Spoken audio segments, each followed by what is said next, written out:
Hi, this is Sarah Parkinson, and I'm going to talk with you today about my project, which was on shaping exercise behavior in adults with developmental disabilities.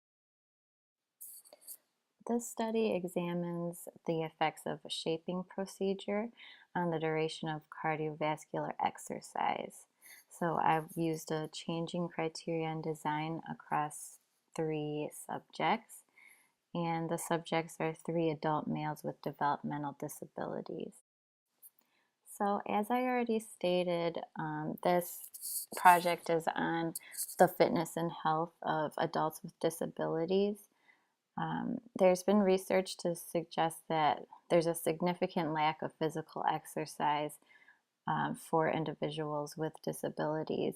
The national obesity rate is at least 15% higher for adults with disabilities than that of the general population, and that increases their risk of hypertension, diabetes, heart disease, and respiratory disease. So, overall, there's just a general need for improved health and fitness among adults with disabilities. So, as I said before, the participants in this study were three adult males. They live in a group home and attend a vocational day program in the northwest suburbs of Chicago. And these three participants all had recently gone to a physical evaluation where they received orders from their physician to increase their cardiovascular activity. All three of these participants have a history of inconsistency regarding their physical fitness and general health. So the first participant we have is Jerry, and he's a 59-year-old male who's diagnosed with mild mental retardation. He's 69 inches tall and weighs 264 pounds, and his other health conditions include obesity, a breathing-related sleep disorder, and hypertension. Next is Scott. He's a 50-year-old male who's diagnosed with moderate mental retardation and adjustment disorder with anxiety.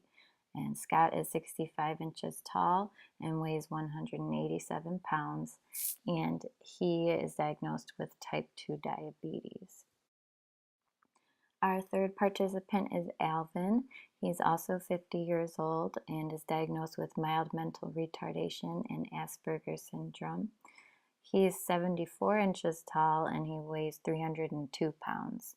And Alvin also has type 2 diabetes and hypertension. So the implementation of this intervention takes place in a fitness center at a YMCA that all three of the clients are members of, and that's located in the northwest suburbs of Chicago. The YMCA has a full range of exercise machines, including cardio, strength, and adaptive equipment. The clients will be focusing on the cardio machines, which include the treadmills, stationary bikes, elliptical machines, rowing machines, and stair climbers. All of the machines are equipped with digital timers that will be able to record the duration of the workout. And the clients attended the YMCA every Monday, Wednesday, and Friday afternoon. The materials used in the study were obviously the cardio equipment with the digital timers. Also, each client had their own exercise log where they could track their progress, and those were kept in a workout binder that the staff would bring to and from the YMCA.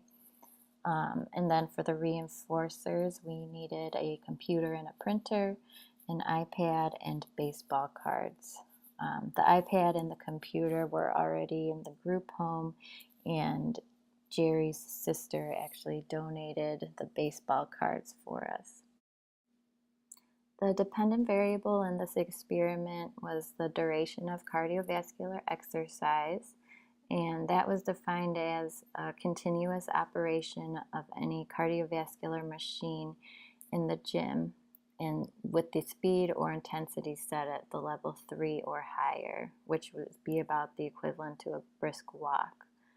And then the independent variable was the shaping procedure, and the clients would receive reinforcement in the form of tangibles contingent on gradually changing criteria. To measure the duration of the target behavior, we were able to use the digital timers that were on the cardio machines, and those would start and stop automatically with the client's movement. So if the client slowed down at all or stopped, then the machine would terminate the workout after a latency time of about 3 seconds. And then it would just display the total time for that previous workout. So when the client did finish, then the staff would come over and record the time that was displayed on the machine into their exercise log. To assess procedural reliability, we had an observer come in once a week for the duration of the 11 weeks that we ran the treatment phase. So that meant that 33% of the sessions were assessed for procedural reliability. And the checklist that we used listed 10 steps that were to be completed by the staff person. And if they did complete that step correctly, then the observer would mark a check mark, and they would total up the check marks at the end of the session and get the percentage for the reliability for that session. Then at the end of the 11 weeks, we totaled up all of the percentages and divided them by 11 weeks to get the total reliability, which ended up being 96.4%.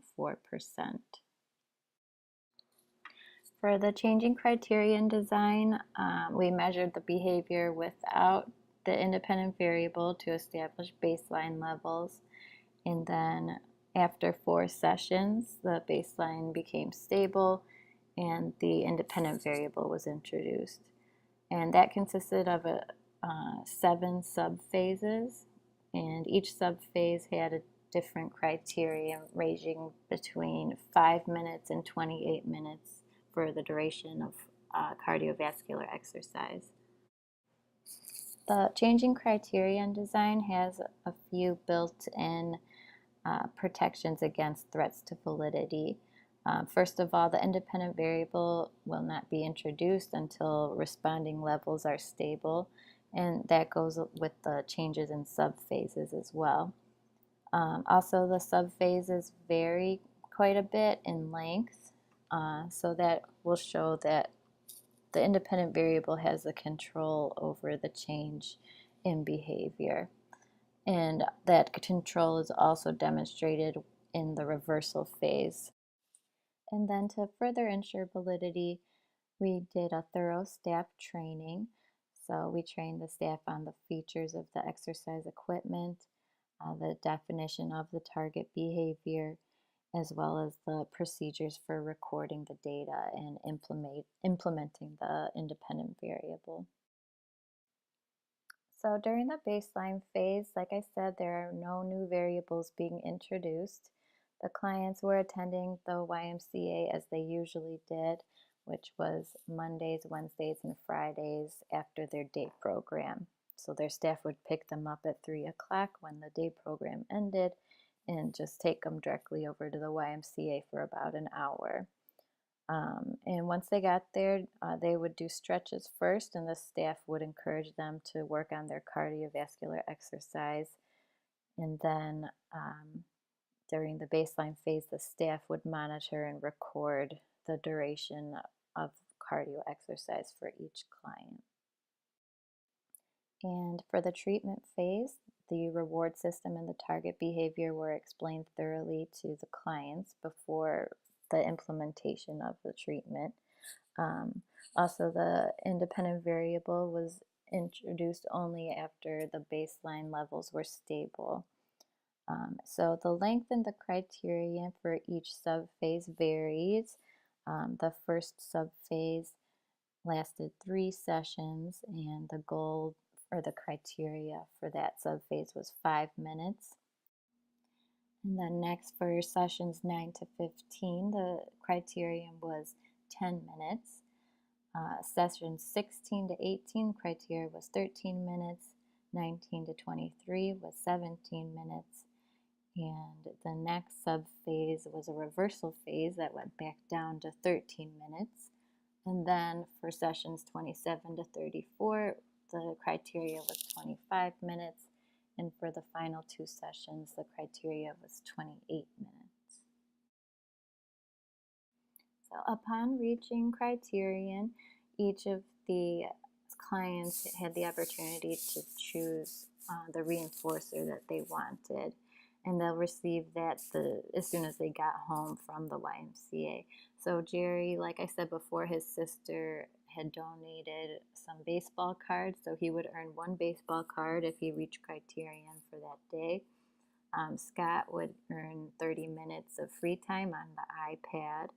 And Alvin actually has an interest in pictures printed from the internet, so he would get to choose a picture. Usually it would be something to do with Disney World or a favorite music artist, and he'd print that and get to keep that until he got his next one. The social validity for this study was pretty obvious. Like I said before, the study was created based on a physician's order and also based on concerns expressed by both the clients and the interdisciplinary team regarding their health. So we did have meetings in order to develop the behavior plan and the intervention. And then we received input from the doctor as well as the other members of the interdisciplinary team. And then at the end of the experiment, we had a social validity questionnaire that each person from the interdisciplinary team, as well as the client themselves, filled out. Here we have the results plotted on the graph. Looks like it's cut off a little bit, but that first phase would be the baseline phase, and then the following phases are all the different sub-phases with the varying criteria. So at a first glance, we can definitely see that there's a clear functional relationship between the criteria and the target responses. It's a little difficult to see, but the criteria is actually represented by a dotted line for each of the sub-phases. And all of the data points for each of the clients are pretty much right on each of those lines. So we can see that the criteria is demonstrating quite a bit of control over the response. And you can see that also when you're looking at the reversal phase, which we can see in the fifth subphase. So in the fourth subphase, they were already up to 17 minutes of exercise, and then we had a little reversal phase where the criterion went back down to 13 minutes, and we can see that the behavior coincided right along with that criteria. And then it jumped right back up when the criteria changed again to 25 minutes. So we got 100% across the board on social validity for this study. 100% of people found the target behavior very important. 100% found procedures very appropriate. 100% were very satisfied with the effects of the study, and 100% would participate in a study like this again. So that was very successful. So as far as limitations for this study, there are some potential threats to internal validity. First of all, for history, like we said, each of the clients recently had an annual physical, and at that physical, their physician strongly recommended that they increase their cardiovascular activity while giving them updates on all their already existing health conditions. So that event probably influenced their performance and probably in a positive way, motivated them to increase their cardiovascular activity. Maturation was definitely a possible threat to internal validity as well, because with every session of exercise, the clients probably developed some more strength and more endurance so that they would perform better for the next session. So again, that's more of a positive threat to internal validity because at least they're working towards the terminal goal that we had set. And the roles for the staff could have been threats to internal validity as well. Even though we didn't have a staff operating the actual timer, there were still other tasks that they were expected to do that could have been affected by judgments or bias, particularly making sure that the clients were operating their machine at a minimum of level 3 for speed or intensity, and also making sure that they promptly are delivering the reinforcers to those who earn them, and then just general reminders about the reinforcers and monitoring of the clients while they're exercising and ensuring that they're using the machines properly. And then some threats to construct validity are that the client received more attention and contact with staff during the intervention phases, and they probably wouldn't have had that much interaction on a regular visit to the YMCA without an intervention. Also, the availability of the machines that the clients may prefer varied from depending on how many people were there at the YMCA that day. So depending on whether or not their preferred machine was available, that might have affected their likelihood to perform to the best of their ability. Also, the time of day could have been a variable to influence the results. The clients always went to the YMCA on weekday afternoons after spending 6 hours at their day program. So maybe if they did the exercising in the morning or on a weekend, that might have changed the way that they performed. And also the frequency, if maybe instead of 3 times a week they exercise for 5 times a week, that would have influenced the results as well. And then finally, the client's relationship with the staff that was accompanying them to the YMCA and then delivering the reinforcement definitely could have impacted the client's performance as well. As far as enhancing external validity for future research, we definitely could assess generality across settings. So instead of going to a public place like the YMCA where there's going to be people coming in and out, if somebody had a private setting like a home gym, that would be an option. Also, generality across time, like we've already discussed, changing the time of day or the number of sessions per week. And then there is the possibility to assess for generality across subjects or behaviors.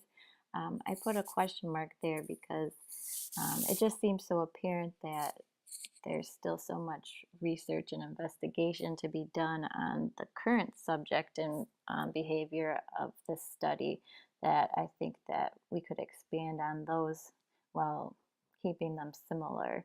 So maybe still keeping with the adults with developmental disabilities, but you could change the behavior to some other sort of physical activity such as swimming or dancing or some sort of sport, or something more focused on healthy eating and nutrition, like healthy cooking or learning to shop for healthy things at the grocery store, or just simply drinking water.